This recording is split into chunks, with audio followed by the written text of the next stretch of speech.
De Macedo, um dos maiores empresários que tem no país. Sei lá o que o pastor está fazendo com o meu dinheiro, você não tem nada que saber. Isso é problema do pastor, do bispo, ou da igreja, da instituição, isso é problema dele. A mesma coisa, você paga imposto, se o governo rouba o seu imposto, etc., isso é problema dele. Eu preciso com urgência de 7.000 pessoas com R$1.000. Portanto, eu preciso de 7 milhões de reais. Nunca mais você vai andar, nunca mais você anda, até você voltar aqui e respeitar o profeta. Se eu sou homem de Deus, ele está amaldiçoado. Olha bem. Eu sei que hoje em dia o que está na moda nas igrejas é o famoso Evangelho da Prosperidade, onde ofertas, dízimos e, entre aspas, sementes financeiras seriam como investimentos espirituais. Quanto mais o fiel dá para a igreja, mais receberá de volta em forma de prosperidade material. Eu pago R$500 de aluguel. Eu vou oferecer uma semente de um aluguel para que o Senhor possa abrir a porta para eu ter a minha casa própria. Então você pode pegar esses R$500 e dividir de abril até dezembro. Vocês aí, quero ver, lembra cantar isso? Hoje eu sou da tropa. Apesar das igrejas atuais demonstrarem festas, celebrações e palavras de encorajamento, algumas parecem até mesmo um show de rock, né? A Bíblia é, quer você aceite ou não, um dos livros mais sombrios já escritos pela humanidade. Jó, por exemplo, em um único dia perdeu todas as suas riquezas. Todos os seus filhos morreram. Logo depois, ele foi atingido por uma doença que cobriu seu corpo de feridas dolorosas. Não conseguindo suportar a coceira e a dor, Jó pegou um caco de cerâmica e começou a raspar suas próprias chagas. Imagina o quão brutal é essa imagem. Um homem sentado no pó, se arranhando com pedaços de vidro, e no auge de sua dor, até sua esposa virou contra ele, falando para ele amaldiçoar o seu Deus e dar um jeito de morrer.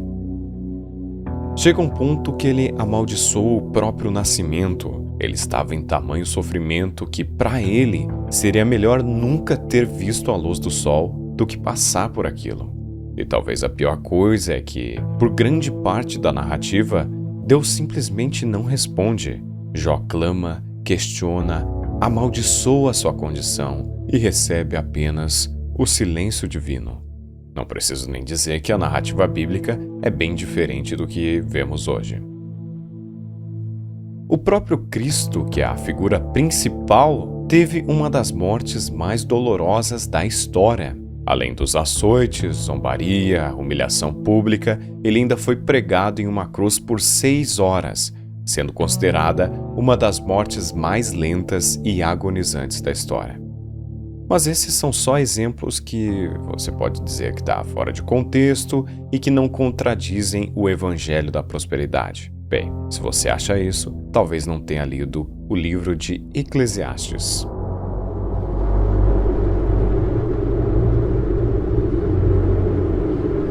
O livro de Eclesiastes foi tradicionalmente atribuído a ninguém mais, ninguém menos do que Salomão, o rei mais sábio de Israel.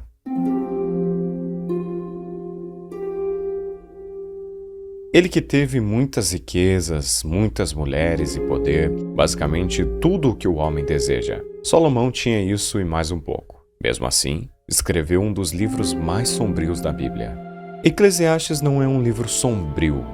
Ele é entristecedor, desilusório, desencantado. É um livro que carrega o gosto amargo da frustração. Ele é melancólico, porque olha para a vida e só enxerga o desgaste do tempo. Ele é cético, porque coloca em dúvida tudo aquilo que os homens consideram importante nessa vida. É perturbador, porque não esconde a sensação de que talvez a existência seja inteiramente inútil. E, acima de tudo, é incômodo, porque mostra a verdade que ninguém quer encarar, de que todo o esforço humano termina em pó.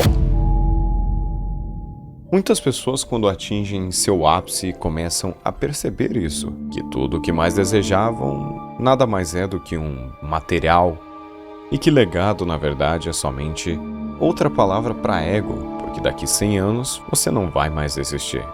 Look at this stuff. This is history here. You're history.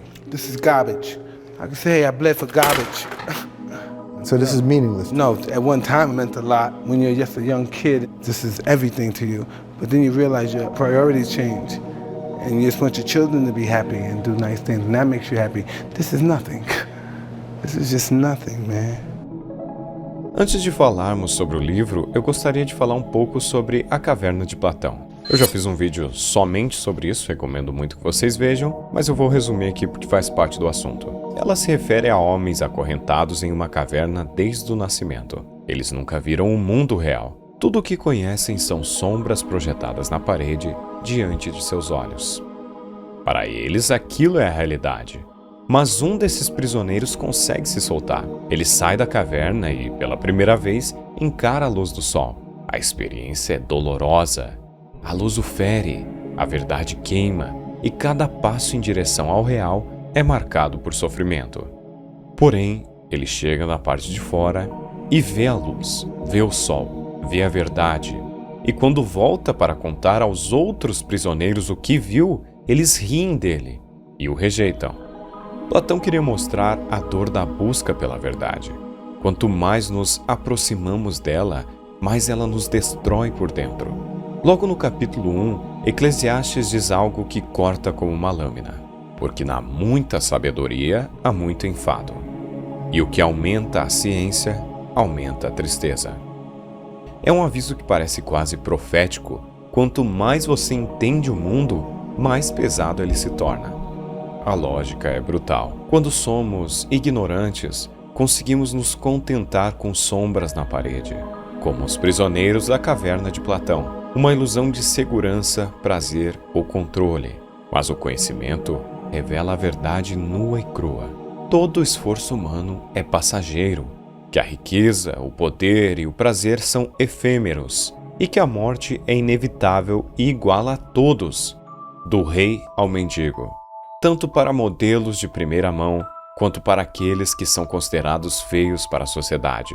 Todos apodrecerão e se tornarão fétidos da mesma forma. Imagine a pessoa mais bonita e atraente que você já conheceu em toda a sua vida. Muitas pessoas consideram outras perfeitas, mas o livro de Eclesiastes diz que até elas apodrecerão na terra. Em outras palavras, entender demais dói. Todo mundo já viu essa imagem aqui dos homenzinhos em cima do livro, né? Como se em certo ponto dessa jornada as coisas se tornaram horríveis. Claro, não até o final, a gente fala isso mais tarde. Mas, em certo ponto da jornada pelo conhecimento, ele olha para o abismo. É algo sombrio, assustador, porque nos obriga a olhar para o mundo sem ilusões. O que vemos não é conforto ou promessa de felicidade, mas a frustração e a vaidade de tudo o que fazemos. Vaidade de vaidades. Tudo é vaidade. Desde o primeiro verso, o pregador nos joga numa realidade fria e desconfortável. Nada do que fazemos, nada do que conquistamos tem valor duradouro. Todo esforço humano, toda ambição, toda alegria ou prazer, por mais intenso que seja, se dissolve como fumaça no ar. A riqueza que acumulamos, o poder que conquistamos, as conquistas pelas quais lutamos, tudo desaparece diante do tempo e da morte. Então olhei para todas as obras que fizeram minhas mãos, e para o trabalho que tomei. E eis que tudo era vaidade, e correr atrás do vento, e nenhum proveito havia debaixo do sol. Que proveito tem o homem de todo o seu trabalho que faz debaixo do sol? Uma geração vai, e outra geração vem, mas a terra para sempre permanece. E quando lemos essas palavras, não podemos deixar de pensar no mundo moderno. Hoje, milhões de pessoas passam seus dias sobre o sol, correndo atrás de metas, cargos, status social, riqueza ou reconhecimento. Trabalhadores, estudantes, empreendedores, todos perseguindo algo que acreditam ser essencial. Mas Eclesiastes nos lembra que isso é uma ilusão. No final, a morte chega e todo o esforço, toda a glória, todas as posses não têm significado real. já não há lembrança das coisas que precederam, e das coisas que hão de ser também delas, não haverá lembrança entre os que hão de vir depois. Já achou pesado? Calma que é só o início. O pregador continua. O que é torto não se pode endireitar. O que falta não se pode calcular. À primeira vista, parece apenas uma frase filosófica, mas é muito mais do que isso. É um golpe de realidade. O pregador está dizendo que há limites que não podemos ultrapassar, problemas que não podem ser corrigidos, feridas que não podem ser curadas. Essa ideia ressoa como uma frase poderosa apresentada no filme Corações de Aço. Quem ama o mundo, o amor do Pai não está nele. O mundo está cheio de injustiças, erros e lacunas que não têm solução. No mundo moderno, isso se manifesta de forma cruel. E então, ele vai ainda mais fundo. Pelo que tenho por mais felizes os mortos, que já morreram, do que os vivos que ainda vivem. Porém, tenho por feliz aquele que ainda não nasceu. Aqui, Eclesiastes nos confronta com o nível máximo de desilusão e melancolia. Para o pregador, a vida é tão cheia de dor, frustração e impossibilidades que a morte, ou melhor, nunca ter nascido, parece mais abençoado do que viver. Essa frase não é um convite à depressão ou pessimismo gratuito. É um alerta sobre a realidade inescapável da vida. A morte não é um evento distante ou uma possibilidade. É o destino de todos nós humanos. Nenhum poder, riqueza ou status social muda isso.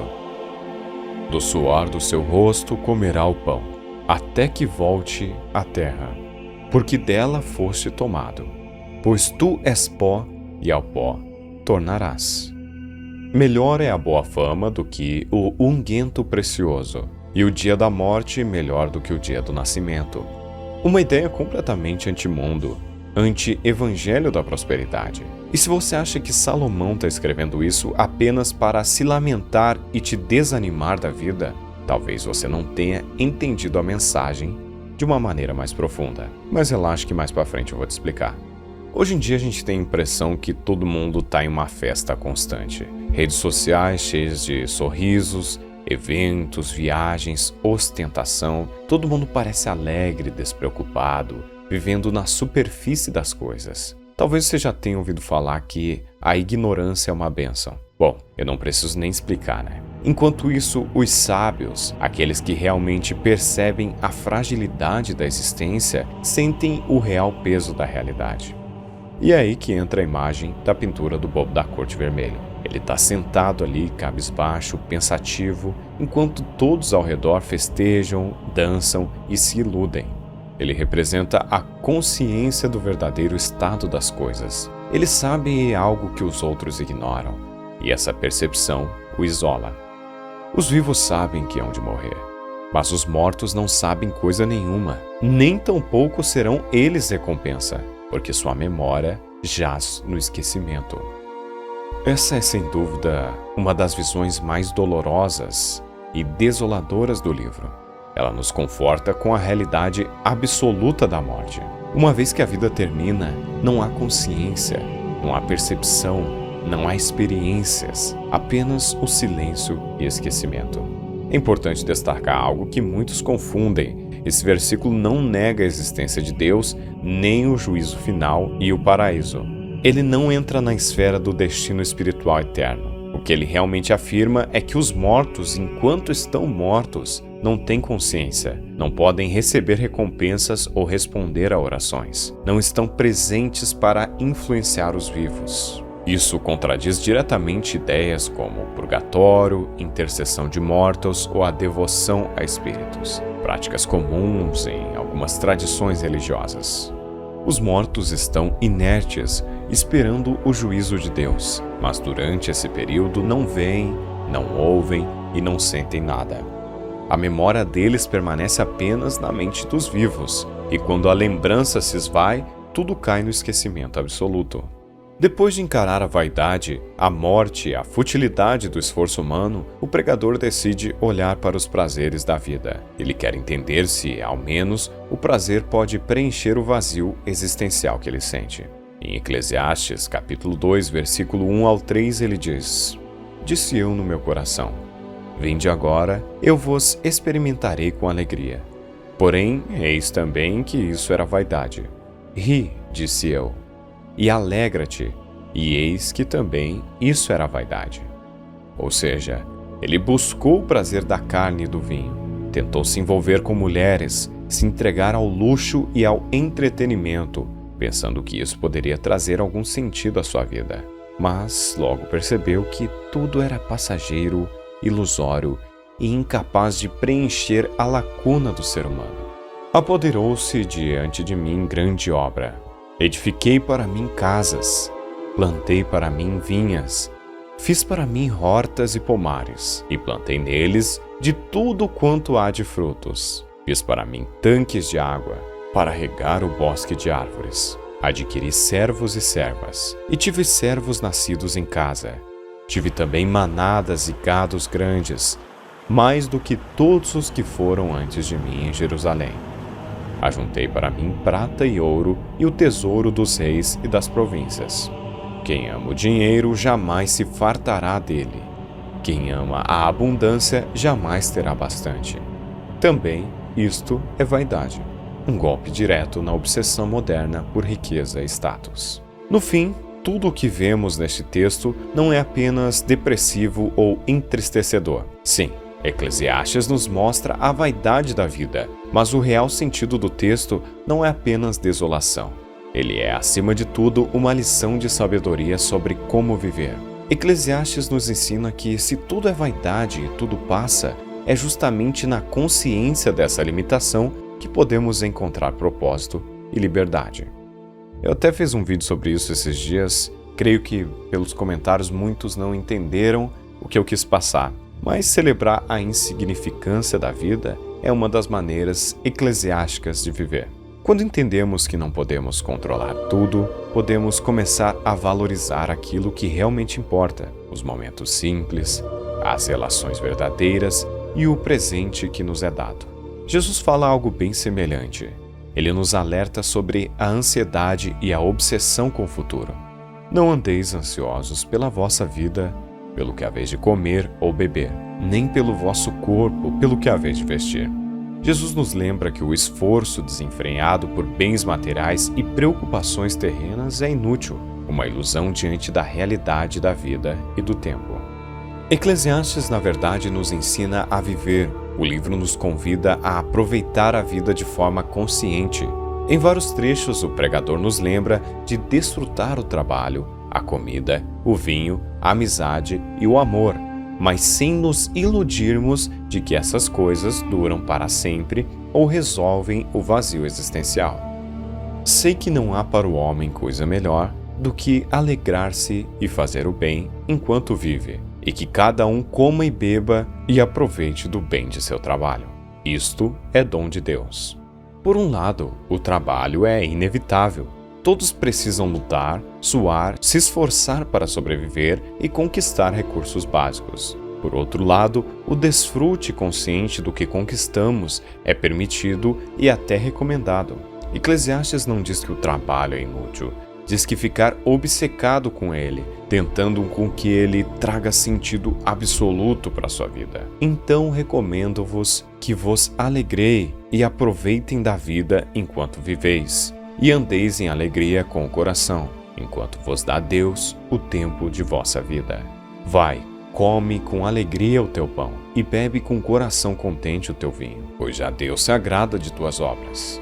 Em outras palavras, Eclesiastes nos leva para um caminho sombrio, mostrando o vazio das riquezas, mas termina apontando que a única forma de viver bem diante da inevitabilidade do tempo e da morte é reconhecer limites, agir com consciência e ter reverência ao que é eterno. Quando entendermos que nossa existência é tão curta em relação ao eterno, percebemos que nada do que buscamos neste mundo pode realmente preencher o vazio fundamental. A riqueza, a fama, os prazeres da carne e até mesmo a sabedoria têm um valor limitado, porque tudo está fadado a desaparecer.